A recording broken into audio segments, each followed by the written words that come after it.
We turn now to Israel, where tens of thousands of protesters marched through Tel Aviv last night in opposition to the government's plans to overhaul the judicial system. This is just days ahead of Israel's 75th anniversary, celebrating its independence. For more, we go now to the country's Prime Minister, Benjamin Netanyahu. Good morning to you, Mr. Prime Minister. It has been... Good morning. Good to be with you. Well, we're glad you're here. It has been a month since you hit pause on those judicial reforms. At this moment in time when you need national unity, why not withdraw them? Well, I think there's a broad consensus that we have to make corrections in our judicial system. There's obviously a dramatic difference between the views of how, to what extent, and so on. But I think this should not cloud the fact that we're celebrating here a modern miracle. Israel's 75th anniversary is the change that happened to the Jewish people who were decimated in the Holocaust. A third of our people were lost to this independent nation that has become a power in the world. And I think everybody unites around that. The fact that we have demonstrations, I think that's a sign of our democracy. Just as you have demonstrations in France, you have demonstrations in the United States. I don't think anybody should have any doubts that Israel is and will remain a vibrant democracy, boisterous and vibrant. Certainly boisterous, because you had to cancel a Monday appearance at the largest gathering of North American Jewish leaders in years because of these protest concerns. Again, why not withdraw the proposal to overhaul the judicial system, which would give Parliament, which is controlled by your allies, authority to overturn Supreme Court decisions? Well, I've actually said that I will not accept a blanket ability of the Parliament to overcome judicial Supreme Court decisions, just as we don't accept that the Supreme Court can abrogate any decision by the Parliament or the government. Both sides, both of these extremes actually hinder the balance between the three branches of government, which is exactly what we're trying to bring into balance now. Now, I did say this, and I acted upon it as Prime Minister. I said, all right, let's take time out.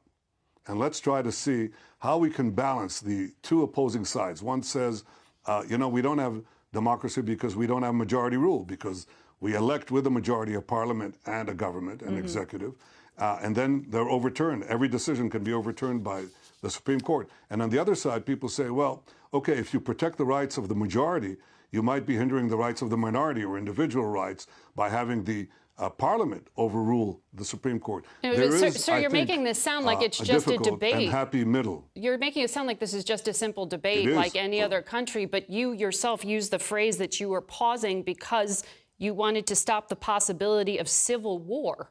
That was the phrase you used when you hit pause. I want to just lay out for you here what it has done here in the United States. Those judicial plans led President Biden to say he won't be inviting you to Washington anytime soon. Listen. I'm very concerned. And I'm concerned that they get this straight. They cannot continue down this road. Hopefully, the Prime Minister will act in a way that he can try to work out some genuine compromise. Biden told you to walk away. You seem to be betting that there won't be consequences to alienating your closest ally. Well, I value the alliance with the United States, and I value the friendship I've had over 40 years with President Biden. I don't think anything will get in that way. But it's an internal matter that we have to resolve, and we're doing it. And the way we're doing it is by seeking a consensus. As we speak right now, Margaret, as we speak right now, there are teams of my own party, the Likud, and the coalition, with teams from the opposition speaking in the president's house. This is now the fifth or sixth meeting they've had, seeking that compromise that I think is the mark of democracies. You don't walk away from a problem. You try to solve it, but you try to solve it through as broad a consensus as you can. Walk away from your proposal, which would allow Parliament with a simple majority to override any decision by the Supreme Court. That is your one check and balance on power, very different from the American system.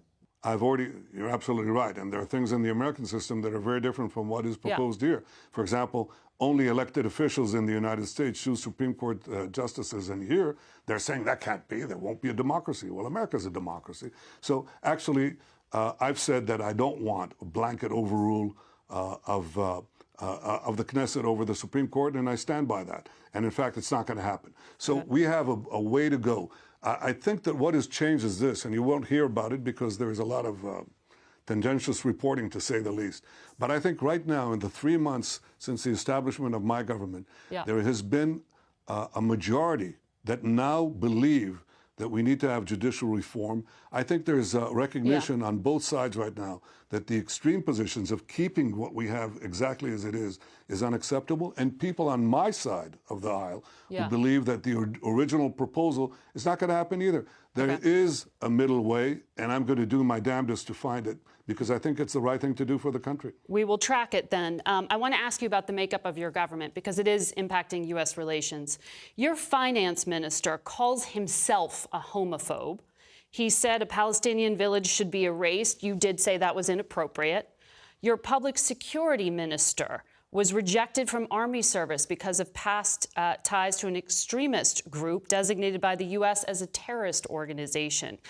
I know you need to keep your coalition together to prevent a collapse, but are you confident you can rein in people like this? I think a lot of them have changed over time, and they themselves say that. But the important thing to understand is they joined me. I didn't join them. We have by far the largest party in the Knesset and certainly in the coalition. There are smaller parties. The mainstream policies are decided by me, and that's what I'm doing. By the way, that's true of the main things that are important for our country: continuing our free market economy, pursuing peace through strength, and peace through responsibility, applying strength responsibly. Doesn't this complicate your plans to... A lot of people said about me over the years that I will be... To make peace, though? I just want to say doesn't this complicate your plans to make peace in the Arab world? Does this complicate my what? Having individuals like this, you've said that you just said right now that you are firmly in control, but having individuals like this with this kind of track record, doesn't this complicate your broader goals, as you just said, of broader peace in the region? No, look, as the Prime Minister of Israel, I see, everybody sees things above the surface. They don't see things below the surface. And Prime Minister of Israel sees a lot of things below the surface.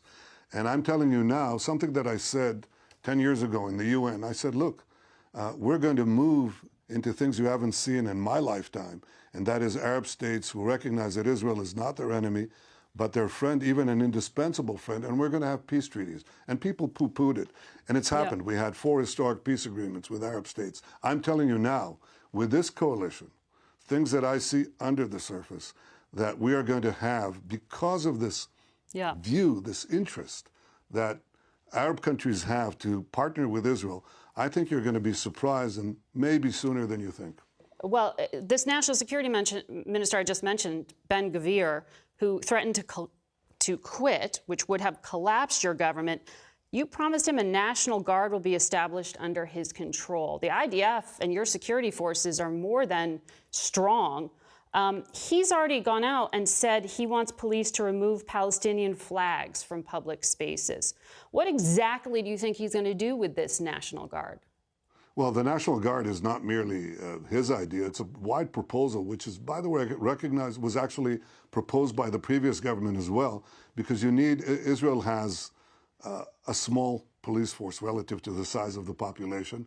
And we face, unlike other police forces around the world, we face the constant threat of terror. So you need this is an the additional same man body who like called the for a National Palestinian Guard village to be erased. It's not actually. It's a different person, but that person already apologized and said that his statements were taken out of context. The question you asked, there is a National Guard. It's going to be under one of our national security, under one of our security arms. It's not going to be any individual persons or ministers' militia. That's not going to happen in Israel. Not under me, and I suspect not under anyone else. It's just not going to happen. Can you clarify this for us as well, because it's making headlines in the U.S.? Politician May Golan said that you are considering appointing her to be Consul General in New York. She calls herself a proud racist. She's denounced African refugees as Muslim infiltrators and criminals spreading HIV. Are you nominating her to actually serve in New York, an incredibly important post for Israel? It is indeed an incredibly important post, and anyone I'll nominate, and I haven't done so, will have to abide and will abide by the mainstream positions that I've advocated, and I welcome the fact that the United States has a multiracial and pluralistic society. So does Israel, And as anyone I appoint will have to reflect the value that I attach to that quality in our democracy and in yours. So you are not appointing her? I haven't, but I'm telling you that anyone that I will appoint will abide stringently by that view that I've advocated throughout my lifetime. And it's not pro forma. It's not lip service. I really believe that. Okay. Sounds like you're saying she's not coming to New York. I want to ask you about some of the Americans coming to Israel. Florida's Governor Ron DeSantis is visiting Israel this week, and he's presumed to be running for president here, as you know. You've endorsed Republicans in the past. Do you plan to meet with him? What do you think of him? I've never endorsed any candidate for any job in America. That's not true. You were very supportive of Mitt Romney. And I've checked this record. No, I was met equally with President Obama when he was candidate Obama. And I do that as a matter of fact. Actually, I meet, Margaret, with senators like Senator Schumer, who came here recently with a large Democratic delegation, or Republicans who came with, for example, Mitch McConnell, just recently. We're talking about the last few weeks. I've met equally, 50-50, I've checked the numbers, 50%, 50%, with Republicans and Democrats, hundreds and hundreds of them, governors, senators, members of Congress. And let me tell you, I do that so regularly and so frequently that members of the Knesset, our parliament, complain that I meet with American lawmakers and executives more than I do with them. So that sounds like you're saying... Maybe that's true, but it reflects the fact that I think that the bipartisan relationship with America is vital for Israel. Is that a yes, you're meeting with Ron DeSantis? Of course, I'll meet with everyone. Why not? I meet with Republican governors and Democratic governors. I'm not avoiding the question, and actually I'm rushing right into it. I meet with every American representative, governor, senator, members of Congress, and I think it's my job. And I think it's important for Israel's bipartisan support in the United States. I make a point of it. Okay, because for the first time, there was a poll from Gallup last month that showed Democrats are likelier to sympathize with Palestinians than with Israelis for the first time. I know it's easy to dismiss polls, but this seems to be a reflection of public sentiment in the United States that relates directly to Israel's influence in America. 49% of Democrats sympathize with Palestinians, 38% with Israelis. Do you think that matters? Yeah, I do think it matters, and I think we have to work harder to persuade our Democratic colleagues, or those of our Democratic colleagues who forget perhaps that Israel is the solitary democracy in the Middle East, that America has no better friend and no better ally than Israel. But I'll tell you why I think this happens. First of all, it's happening over time. It happened over time. It's not related to this or that administration in Israel because it continued under the previous government as well. I think there's a demonization of Israel in some of the reports, many of the reports that come out of here. And I think there's a portion of the American public that finds it hard to understand that once you enter the realm of nations, you have to act to defend yourself. And we constantly have to defend ourselves against terrorism that is aimed against our people. And sometimes when that happens, you have what are called collateral damage, which means civilian casualties that are unfortunate. They're not deliberate.